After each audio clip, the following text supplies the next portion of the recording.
Hi, this is Quinn, and today I'm going to show you how to print overlay files in ONYX.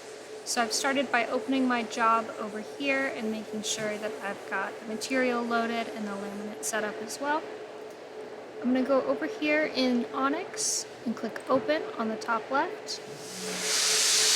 And then I'm going to navigate to CB Orders, and I'm going to find my job number.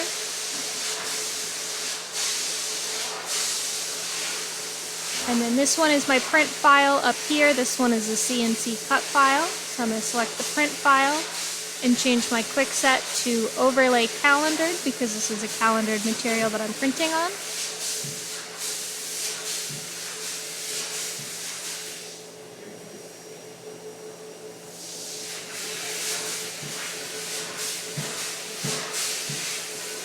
And I've already been printing on the same material, so my settings are already set up for it, but it never hurts to double check it. So in here, I've got this set to 3M IJ35 at a 54-inch roll, because that's what we use for our calendared material. And then placement, I have it centered on the roll of material. And then in here, I've got a 0.2-inch gap if I've got multiple copies, just so that they're not directly next to each other. So then I'm going to hit print now, and that'll send it to the printer.